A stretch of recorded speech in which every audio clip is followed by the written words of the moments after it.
ಸ್ನೇಹಿತರೆ, ಎಲ್ರಿಗೂ ನನ್ನ ನಮಸ್ಕಾರ.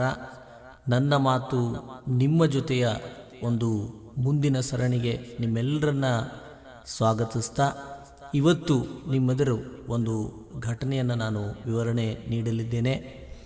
ಹಿಂದಿನ ಕಾಲದಲ್ಲಿ ಒಬ್ಬ ರಾಜನಿದ್ದ. ಆ ರಾಜ ಇದ್ಮೇಲೆ ಅವನಿಗೆ ರಾಣಿಯೂ ಕೂಡ ಇರಲೇಬೇಕು. ಆ ರಾಜ್ಯದಲ್ಲಿ ರಾಣಿಯ ತಮ್ಮನಿದ್ದ. ಅವ ಇಡೀ ಊರಲ್ಲಿ ಯುವರಾಜನಂತೆ ಮೆರಿತಾ ಇದ್ದ. ಏಕೆಂದರೆ ನನ್ನ ಅಕ್ಕನ ಗಂಡ ಏನು ಅಂದರೆ ಈ ರಾಜ್ಯದ ರಾಜನಾಗಿದ್ದಾನೆ ಎಂದು ಹೇಳಿಕೊಂಡು ಇಡೀ ಊರಲ್ಲಿ ತನಗೆ ಬೇಕಾದ ಎಲ್ಲ ರೀತಿಯ ಸೌಲಭ್ಯಗಳನ್ನು ಆತ ಪಡಿತಾ ಇದ್ದ. ಹೀಗೆ ದಿನಗಳೆದಂತೆ ಆತನಿಗೆ ನಾನು ಈ ರಾಜ್ಯದ ಪ್ರಧಾನಿ ಆದರೆ ಎಷ್ಟು ಚೆನ್ನಾಗಿರುತ್ತಲ್ಲ ಅನ್ನುವಂಥ ಆಸೆ ಆಯಿತು. ಈ ಆಸೆ ಆದ ತಕ್ಷಣ ಆತ ತನ್ನ ಅಕ್ಕನಿಗೆ ಈ ಮಾತನ್ನು ಹೇಳ್ತಾನೆ. ಅಕ್ಕ, ನಾನು ಈ ರಾಜ್ಯದ ಪ್ರಧಾನಿಯಾಗಬೇಕು ಅಂತ ಹೇಳ್ತಾನೆ. ಹೇಳಿದಾಗ ಇದೇ ಮಾತನ್ನು ರಾಜನಿಗೆ ಆಕೆಯ ಹೆಂಡತಿ ಹೇಳ್ತಾಳೆ. ಆದರೆ ರಾಜ ಹೇಳ್ತಾನೆ, ಅವನಿಗೆ ಪ್ರಧಾನಿಗಿಂತಲೂ ಹೆಚ್ಚಿನ ಸೌಲಭ್ಯಗಳು ಈಗಾಗಲೇ ಎಲ್ಲವೂ ದೊರಕ್ತಾ ಇವೆ, ಇನ್ನೇಕೆ ಅವನು ಪ್ರಧಾನಿ ಆಗ್ಬೋದು, ಬೇಡ ಅಂತ ಹೇಳ್ತಾನೆ. ಹೀಗೆ 2-3 ಸಲ ಕೇಳಿದಂಥ ರಾಣಿಗೆ ಅವನು ತಿರಸ್ಕಾರವನ್ನು ಮಾಡ್ತಾನೆ. ಆದರೆ ಒಂದು ದಿನ ರಾಣಿಯ ಈ ಒಂದು ಹಠ ಹೆಚ್ಚಾಗ್ತಾ ಹೋದಾಗೆ ಆಯಿತು ಸರಿ, ಅವನನ್ನು ಪ್ರಧಾನಮಂತ್ರಿ ಮಾಡೋಣ ಅಂತ ನಿರ್ಧಾರವನ್ನು ಮಾಡ್ತಾನೆ. ನಾಳೆ ನೀನು ಅವನಿಗೆ ಆಸ್ಥಾನಕ್ಕೆ ಕರೆದುಕೊಂಡು ಬಾ ಅಂತ ಹೇಳ್ತಾನೆ. ಹೇಳಿದಾದ್ಮೇಲೆ ಮರುದಿನ ಆಸ್ಥಾನಕ್ಕೆ ಈಗಿರುವ ಸದ್ಯದ ಪ್ರಧಾನಿ ಮತ್ತು ಆತನ ಅಳಿಯ, ಅಂದರೆ ನಾನೇನು ಪ್ರಧಾನಿ ಆಗಬೇಕಂತ ಇಚ್ಛೆ ಪಟ್ಟಂತನ ಇದ್ನಲ್ಲೋ ಅವರಿಬ್ಬರನ್ನ ಕರೆಯಿಸಿ ಅವರನ್ನು ಒಂದು ಕಡೆ ಕೂಡಿಸ್ತಾರೆ.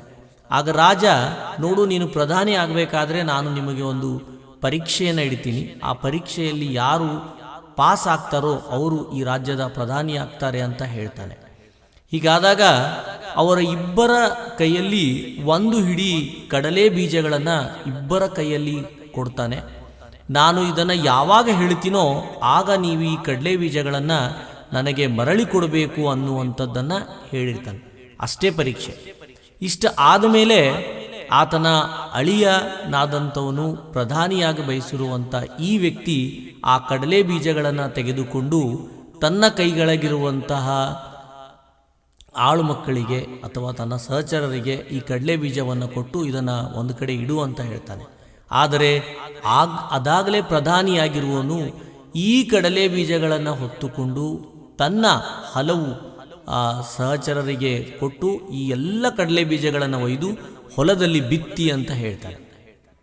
ಆಮೇಲೆ ಕೆಲವು ತಿಂಗಳುಗಳು ನಂತರ ಆ ಕಡಲೆ ಬೀಜಗಳು ಹೋಗಿ ಮತ್ತೆ ಕಡಲೆಕಾಯಿ ಆಗ್ತವೆ, ಮತ್ತೆ ರಾಶಿ ಮಾಡ್ತಾರೆ. ಸಿಕ್ಕಾಪಟ್ಟೆ ಏನಾಗ್ತದೆ ಅಂದರೆ ಬೆಳೆ ಬೆಳೀತಾನೆ ಹೋಗ್ತದೆ. ಹೀಗೆ ಆ ಬೆಳೆದ ಬೆಳೆಗಳನ್ನೆಲ್ಲ ಮತ್ತೆ ಆತ ಬೀಜವಾಗಿ ಪರಿವರ್ತನೆಯನ್ನು ಮಾಡಿ ಮತ್ತೆ ಹೊಲದಲ್ಲಿ ಬಿತ್ತಾನೆ. ಇದೇ ನಿರಂತರವಾಗಿ ಸುಮಾರು 2-3 ವರ್ಷಗಳ ನಂತರ ಹೀಗೆ ಮಾಡಿರ್ತಾನೆ. ಹಿಡಿಯಷ್ಟು ಕೊಟ್ಟಿರುವಂಥ ಕಡಲೆ ಬೀಜಗಳನ್ನು ರಾಶಿ ರಾಶಿ ಚೀಲಗಳ ರೂಪದಲ್ಲಿ ಮಾಡಿರ್ತಾನೆ ಪ್ರಧಾನಿ. ಆದರೆ ರಾಜನ ಅಳಿಯನಾಗಿರುವವನಿಗೆ ಆತ ಆ ಕಡಲೆ ಬೀಜಗಳನ್ನು ಒಂದು ಮೂಲೆಯಲ್ಲಿ ಇಟ್ಟಿರ್ತಾನಷ್ಟೆ. 3 ವರ್ಷ ಕಳೆದಾದ ಮೇಲೆ ಇಬ್ಬರಿಗೂ ಕೂಡ ಏನು ಮಾಡ್ತಾನೆ, ರಾಜ ಕರೆದು ನಾನೀಗ ಪ್ರಧಾನಿ ಯಾರನ್ನ ಮಾಡಬೇಕಾಗಿದೆಯೋ ಅದನ್ನು ನಿರ್ಧಾರ ಮಾಡಬೇಕಾಗಿದೆ, ಇಬ್ಬರು ಬನ್ನಿ ಅಂತ ಹೇಳ್ತಾನೆ.